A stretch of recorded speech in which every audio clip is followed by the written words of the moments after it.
Hello, and welcome to just something I've been thinking about. I have been reading a particular collection of short stories, and I was like, this is some of my favourite writing ever. And as a result, I thought about who are my favourite authors.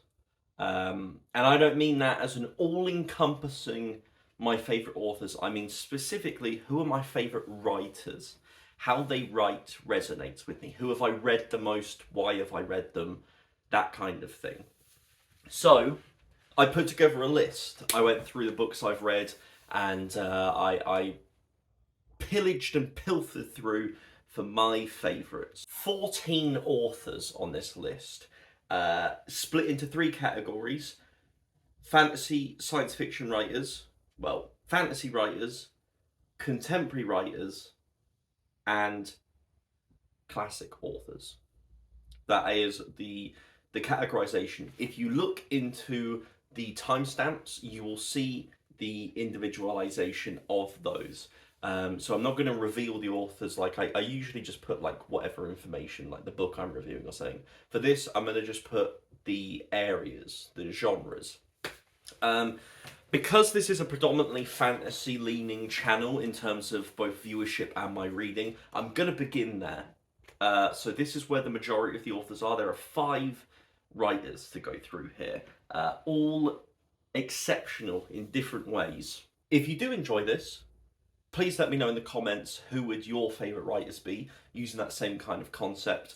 Let me know if there's any that I should be keeping an eye on, or just any that you think I'm missing. For instance, I don't think people will be surprised that Brandon Sanderson is not on this list.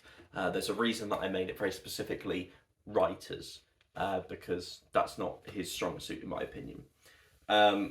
Maisie is playing with a bookcase, which is always good, so you may hear scratching throughout this. And we're going to go straight into number 1. Number 1 is one of the reasons that I did this video is because Steven Erikson is one of my favourite writers without a shadow of a doubt. I recently just spent the last 3 weeks reading Toll the Hounds, Book 8 in Malazan, Book of the Fallen. And it was the most wonderful experience. Just incredible. Usually, previously I have been caught up in needing to read certain books, get certain things done, etc. With Toll the Hounds, I just enjoyed myself. I just took my time. It reminded me of when I read Ship of Magic.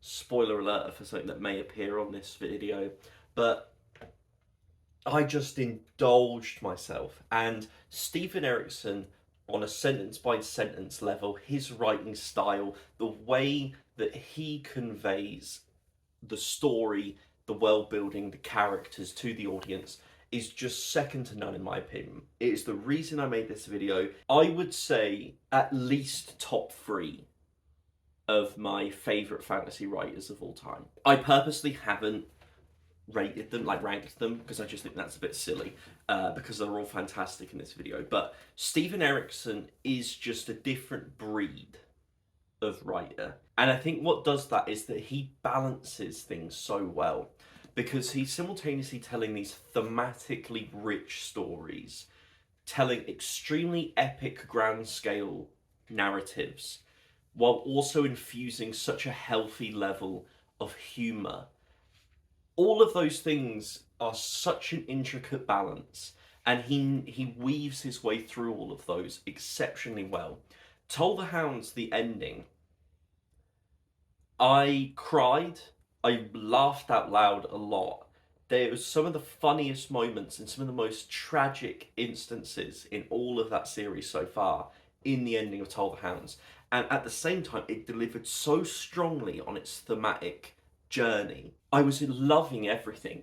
And then the last 200 pages, as we get into this climax, it just suddenly clicked where the paralleling and all of this intricate character work and world building and thematic work tied together into this really neat parcel ready to deliver the...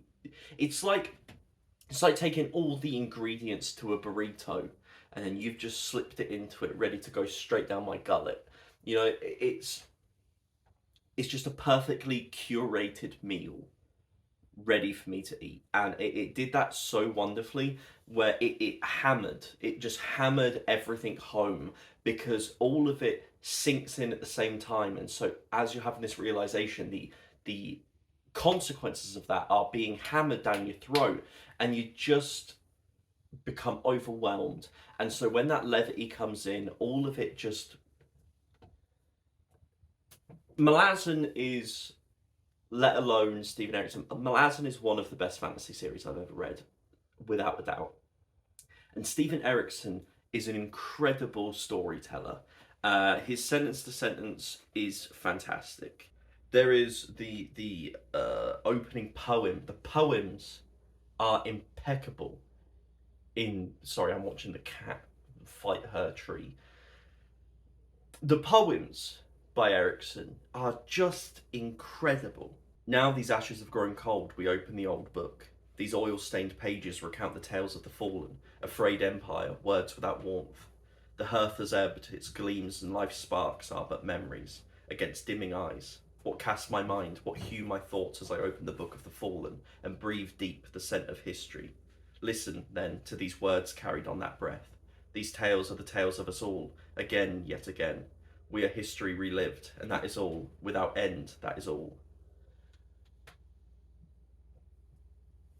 That's all I have to say. Following up Erikson, we have to go with another grimdark author, is George R. R. Martin. George R. R. Martin, I don't care what people say, an amazing author. I don't care if he does 3 pages of description on livery and shield designs and food.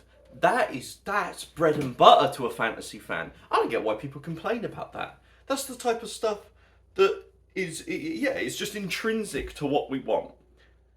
To be a nerd is to like heraldry. That's just a fact. I don't make the rules. That's just what it is. And what Martin does so well alongside these instances of indulgence is to have these incredibly thought-provoking and philosophical thoughts conveyed very neatly, just real straight down the line.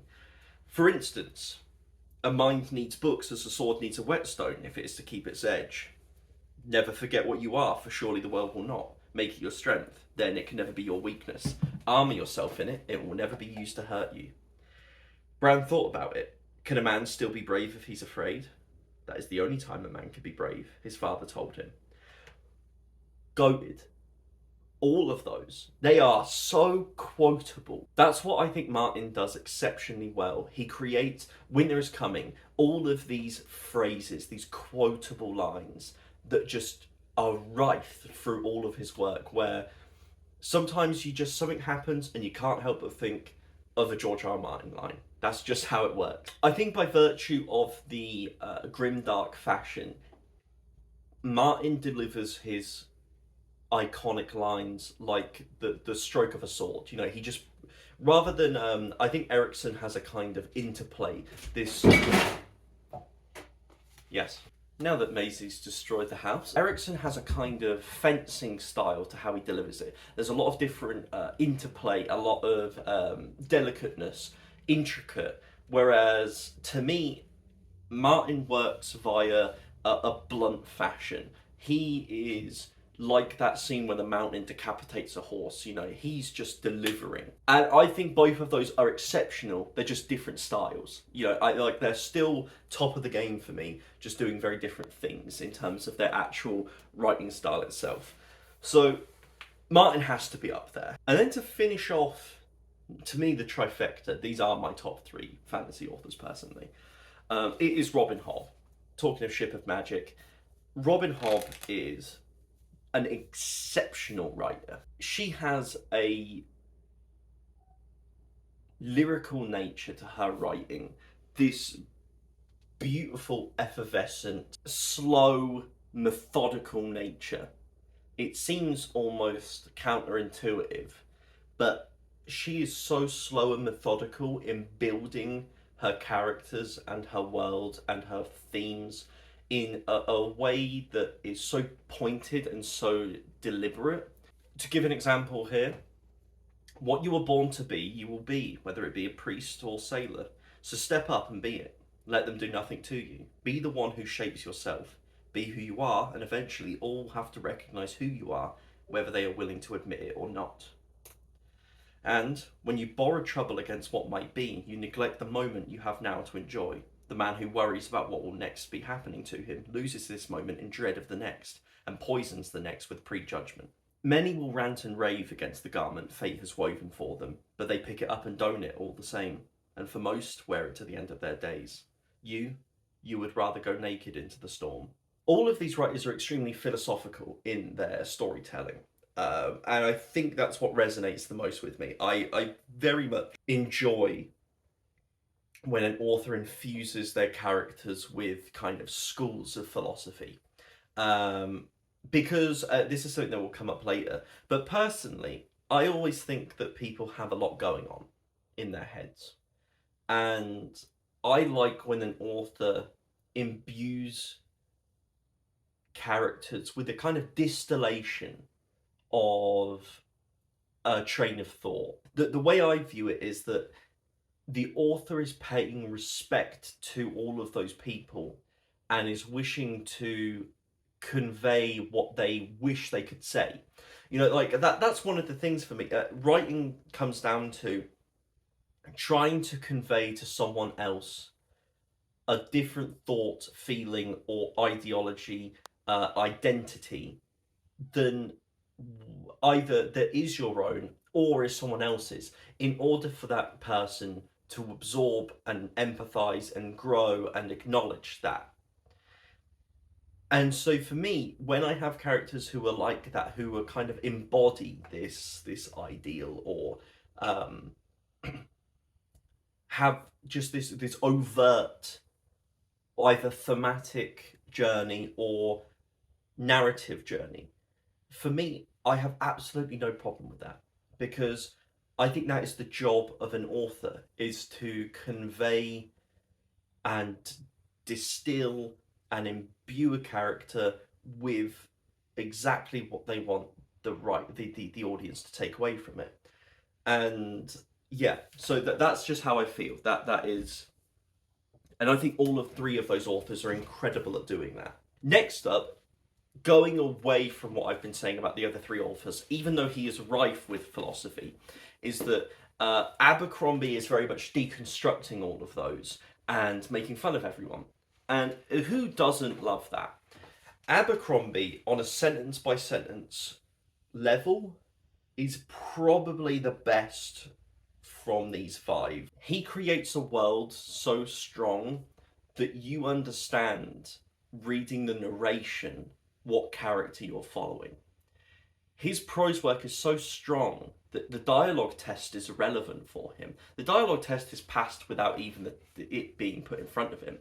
The narration test, the way that different people from different lands communicate, and the way that narration is then conveyed on the page, is so different that that's just incredible.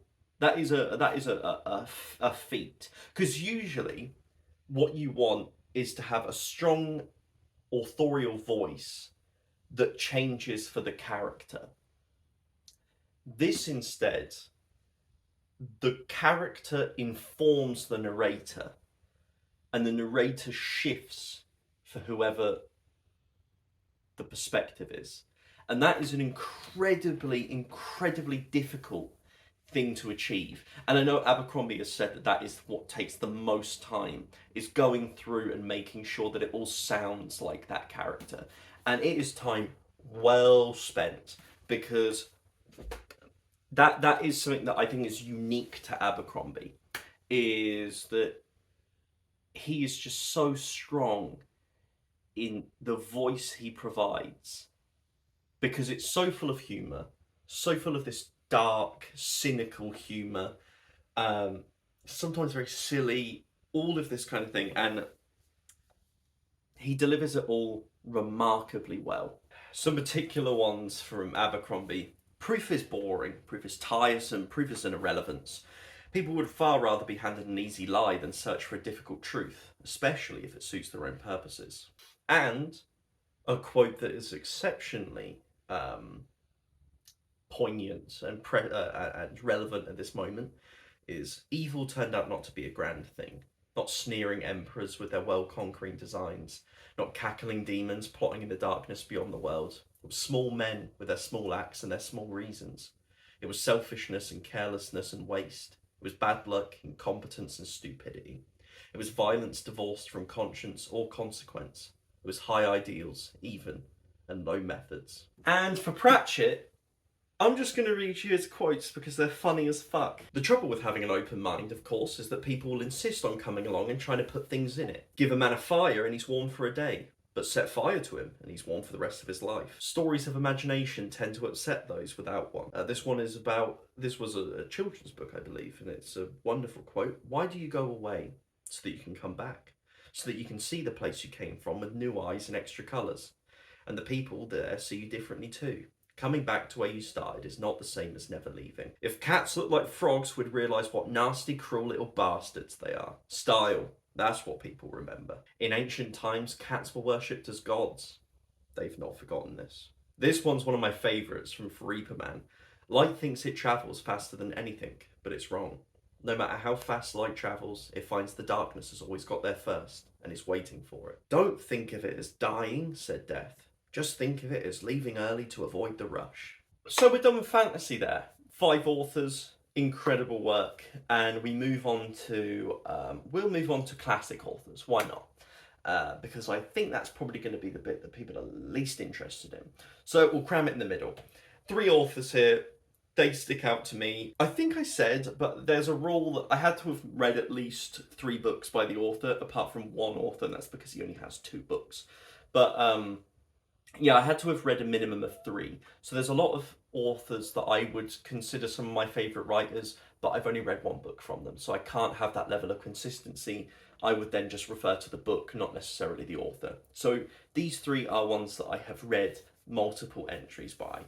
And the first one, I'm currently going through her entire bibliography because I enjoy it so much, Virginia Woolf. Virginia Woolf and the stream of consciousness that she uses throughout her work is just incredible. It is not hyperbolic to say that it is some of the greatest writing I've ever read, because the amount of attention to detail to properly hit something like that, the amount of semicolons you have to use correctly to get Mrs. Dalloway is unfathomable. It's probably more semicolons than most people use in their entire lives are used in this little book, because that is what the whole thing hinges on. It hinges on this attention to where the mind goes, where it fluctuates and shifts and streams towards and ebbs away from, what we traveling to and from different places throughout time, throughout memory, throughout present, throughout the future, shifting all of these things to create a sentence that has a meaning by virtue of all of these segments, all of these clauses coming together to provide the complete abstract thought process that happens inside a human being.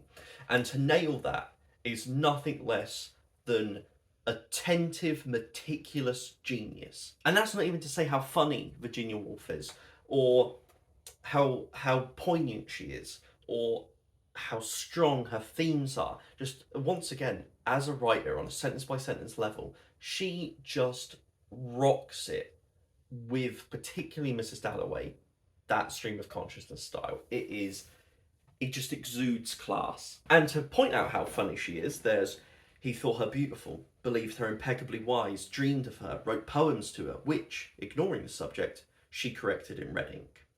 That's so fucking funny. It might be possible that the world itself is without meaning. And Mrs. Dalloway is always giving parties to cover the silence. Did it matter then, she asked herself, walking towards Bond Street? Did it matter that she must inevitably cease completely? All this must go on without her. Did she resent it? Or did it not become consoling to believe that death ended absolutely? And that's such a wonderful one, because that's what Virginia Woolf did so well, is that she takes these thoughts that are so commonplace, the idea of needing the belief that there's something after death, and flipping it. Instead, you've got a character here who is looking for an end, looking for an absolute.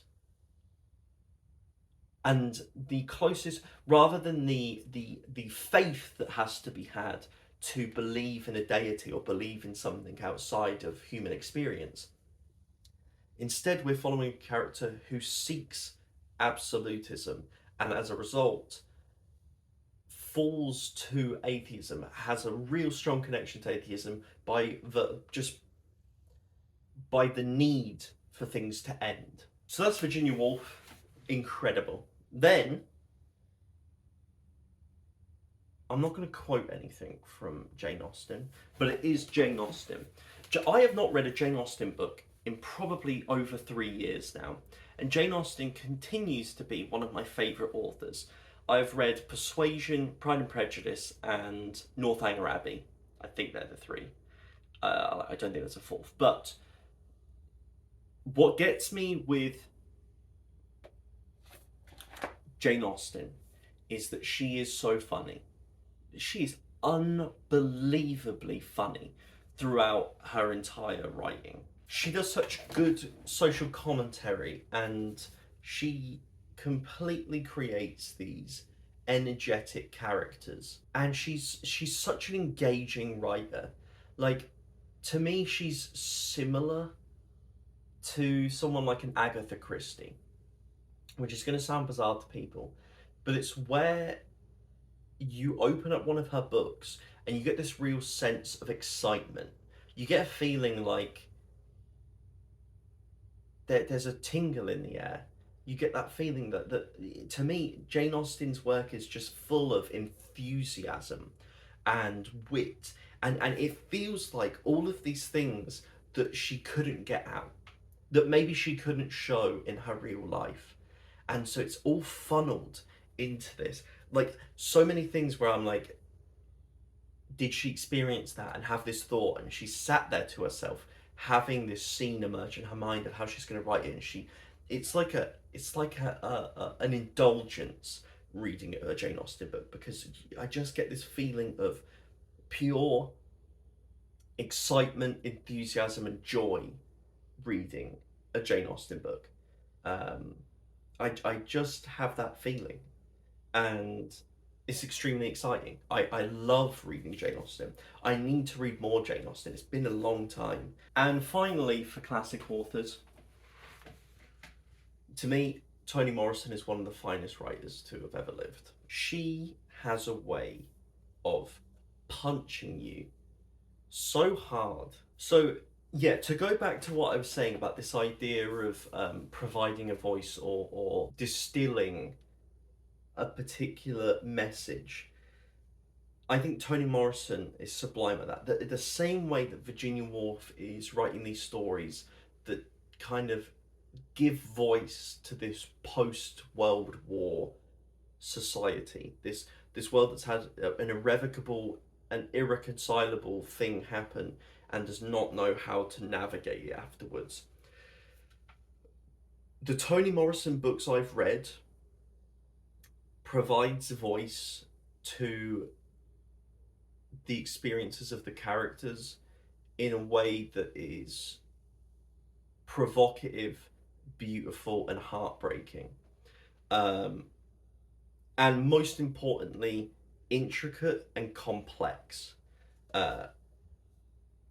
Beloved is an incredible text that deals with fantastical elements, horrors of slavery, all of these different things coalesced in a narrative that is told in such a difficult fashion as she leaps through time. I think that one of the most important things you can do as a writer is give voice to a feeling that you have, or something that you have witnessed and that person cannot put into words. And whether that is you creating a character that is a metaphor, whether that is drawing from your real life. For The Bluest Eye, she does both. Pecola is based on someone from her childhood and is also a metaphor for the abuse enacted on young black people by everyone, by older black people, by their family, by white society, the detached way that white society can affect people still. And she voices that. And the same way that Virginia Woolf is dealing with, this position of men coming back from the war, lost, empty, the industrial, this kind of moving from naturalism into the industrial, women now having the vote post the suffragette movement, and before that, even writing before that, and this all these very current issues, and providing a voice for people who can't necessarily speak up for themselves. And I think both of those do that incredibly so. They are my three favourite classic authors, in my opinion. And to then go on, next up is Han Kang. If you don't know who Han Kang is, she just won the Nobel Prize for Literature for 2024. And I get to be one of those people that goes, I actually read it before, Deborah, which is a really nice, what a refreshing thing for me to be able to do. Not having to seek out, which is a real refreshing thing for me. You know, usually I've been playing catch up, and it's nice to have something come through for me. So I've read 3 books by Han Kang. I've read The Vegetarian twice, I've read Human Acts, and I've read Greek Lessons. And even though I have rated, I think the highest I've rated a Han Kang book is a 4.25 for The Vegetarian on my second read, and for Human Acts, she is, without a doubt, one of my favourite writers. She is relentless in her experiments. Human Acts is the book I chose specifically because it tells this barbaric story based on real life of a student uprising in South Korea that was violently put down, and it describes this slaughter in such brutal terms, and it also uses these fantastical elements. So it's genre bending in the sense it's using these fantastical elements of a ghost trying to find his own body, and like friends trying to find those lost, etc. It is a horrific book to read. And at the same time, it's being so experimental that way. It's also writing in first, second, and third person throughout the book. It shifts perspective. And yeah, such an experimental read. Such a fascinating read. I was absorbed with every page of it. This feels like a book. Human Acts is definitely one of those books that you feel like had to be, it feels like the book was drawn out of them, not that they wrote the book. I don't know how to explain that, because to come up with this book, to reach the conclusion that is this finished book, doesn't feel like it would be the decisions that someone would make, because not all of them work. And so as a result, and some of them don't even seem to come from the same realm of thinking. And that's what makes her so special, is that you're never quite sure what you're going to get from her. Her metaphors, her similes, her thematics are second to none.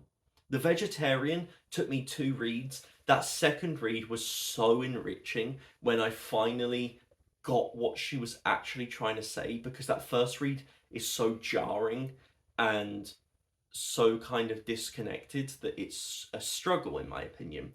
That, or shall I say that it's impossible to get everything from it that first read. And that second read, when it becomes a story about familial abuse and the fear of reproduction and this generational trauma, and all of that becomes so apparent, is spellbinding. So Han Kang, worthy winner. I adore her work. Another person who I absolutely adore their work is Claire Keegan. I have read 3 things by Claire Keegan. I've read Small Things Like These, then I read Foster, and then I read So Late in the Day. Foster is my favourite. This is one of the most understated authors working, and also one of the most talented authors working currently. The ability to convey such strong ideas in such a small word count is genuinely impossibly impressive. She creates an image, she creates a time, she creates a feeling, forming these characters so strongly, so quickly. You get half a page with a character and you understand everything about them.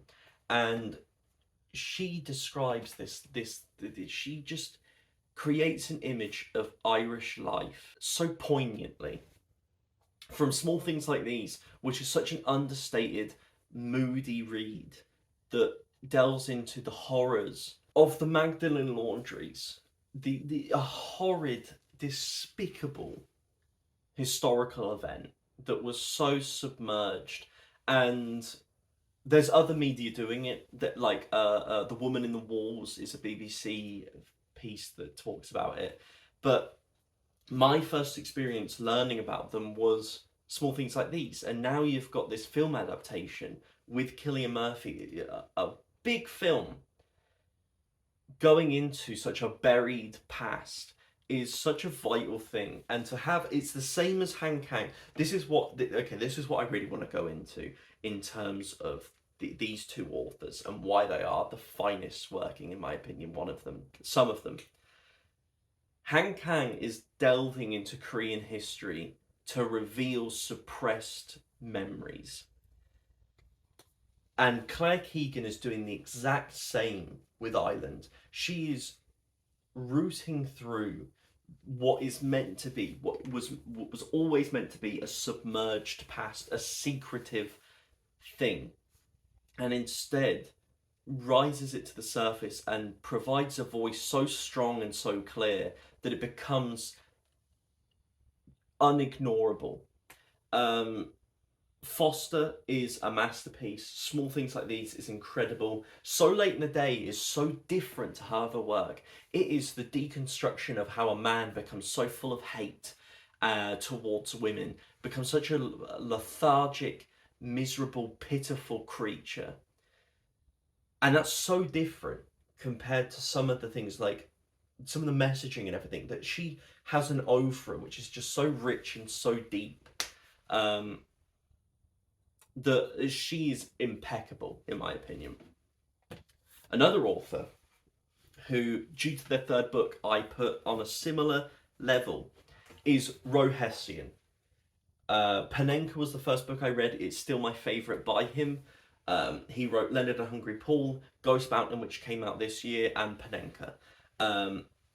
Now, when I was talking about Stephen Erickson being someone who condenses a school of philosophy and puts it into a book, and also what I was talking about when someone gives voice to a suppressed marginality, or a group that struggles to convey itself or give voice to itself.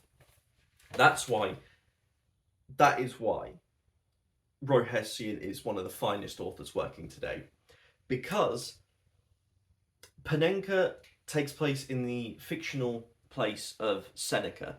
So the book already becomes very much about this stoicism. And so the entire book is rooted in this idea of stoicism, and becomes this metaphor for how everyone, but particularly this man, stoically, quietly endures what's happening to him and what has happened to him. And it is a redemptive book. It is a book about finding joy. It is a book about finding peace, connectivity, and the book follows specifically people who, in my opinion, remind me of where I grew up. Working class, football-loving men who struggle to convey themselves, struggle to talk about their feelings, struggle to give voice to what's happened or what is happening to them, because they are societally ingrained to not want to do that or not know how to do that. And Ro Hession gives voice to those people.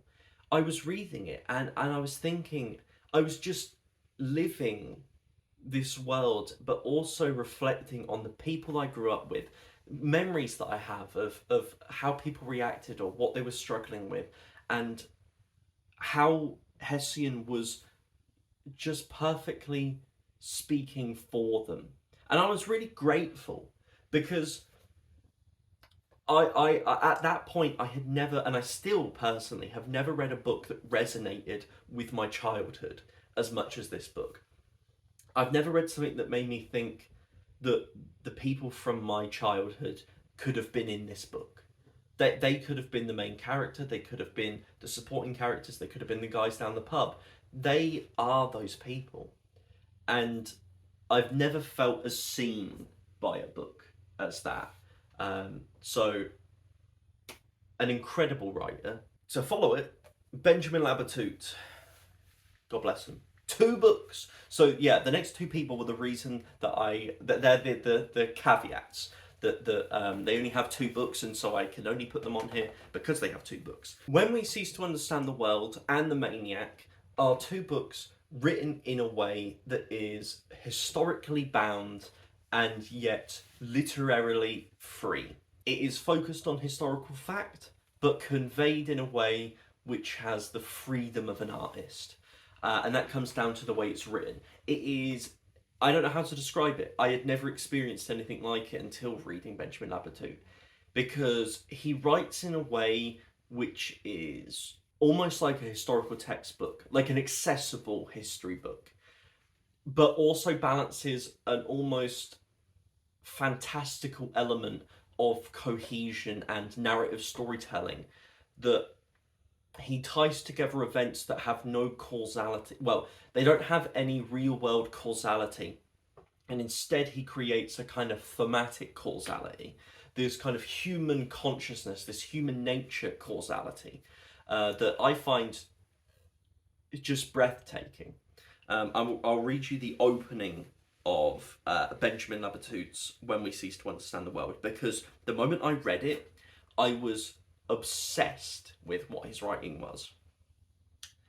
In a medical examination on the eve of the Nuremberg trials, the doctors found the nails of Hermann Goering's fingers and toes stained a furious red, the consequence of his addiction to dihydrocodeine, an analgesic of which he took more than 100 pills a day. William Burroughs described it as similar to heroin, twice as strong as codeine, but with a wired coke-like edge. So the North American doctors felt obliged to cure Goering of his dependency before allowing him to stand before the court. This was not easy. When the Allied forces caught him, the Nazi leader was dragging a suitcase with more than 20,000 doses, practically all that remained of Germany's production of the drug at the end of the Second World War. His addiction was far from exceptional, for virtually everyone in the Wehrmacht received Pervitin as part of their rations, methamphetamine tablets that the troopers used to stay awake for weeks on end, fighting in a deranged state alternating between manic furor and nightmarish stupor, with overexertion leading many to suffer attacks of irrepressible euphoria. An absolute silence reigns. Everything becomes alien and insignificant. I feel completely weightless, as if I were floating above my own airplane, a Luftwaffe pilot wrote years later, as though he were recollecting the silent raptures of a beatific vision rather than the dog days of war. Tell me that is not absolutely spellbinding. The sentence structure. Let's just get down to the nitty-gritty. The long multi-phrase sentences, like that first one, then completely broken up by "this was not easy." There's a rhythm to his writing. There is an absolute rhythm to his writing. And that description, fighting in a deranged state, alternating between manic furor and nightmarish stupor, with overexertion leading many to suffer attacks of irrepressible euphoria. That is just... It's like, it is a history book written with a literary artist's mind. And that is something that is... they just click together and become beautiful. Benjamin Labatut is one of my favourites. And to finish it off, to signpost and create a sandwich of the 2 people that are the reason I made this video. First being Stephen Erickson, second being I am rereading Ted Chiang's Exhalation. And Ted Chiang is a masterful storyteller, creates these short stories with such strong ideas, but he conveys them in such a wonderful way, because depending on the story, what he does so well is that he nails what type of story he's telling. For instance, The Merchant in the Alchemist's Gate that opens this collection is told like a fable. It has a storytelling quality to it. However, you then go straight into Exhalation, which has this feeling of a scientific text, that you're reading someone's, like you're reading a journal article written to be accessible, but still meant to be read by someone knowledgeable in what they're writing about. And he shifts between those. When it becomes a drama, a kind of interpersonal drama, he shifts into that, and that's what makes him such an effective storyteller, in my opinion, is that he has the ability to target exactly what style of story he's telling and adapt. He is a very adaptable writer, telling, in my opinion, in a very simple way, exactly what he wants to do. And those two things work together to create some of the best short stories I've ever read. Each one is so different, each one feels so different. I don't think that his writing style remains the same between any of his short stories, particularly. And all of his ideas are compelling because of how he chooses to convey them to the audience. I have 2 more short stories left in The Exhalation. It's going to be a 5-star again. All of these authors, to think through, Abercrombie I've rated 5, Robin Hobb I've rated 5, Stephen Erickson I've rated 5, Martin I've rated 5, Virginia Woolf I've rated 5, Jane Austen I've rated 5, Toni Morrison I've rated 5, for Claire Keegan I've rated 5. The only person on this list I have not rated 5 stars is Han Kang. Funnily enough. What can I say? These are my favourite authors. These are my favourite writers. I think they are truly the best to have ever worked. And really, that's all I have to say. Please let me know who would be on your list. Who makes the cut? If you did enjoy, please do like, please do subscribe as always. And, as always, have a nice rest of your day.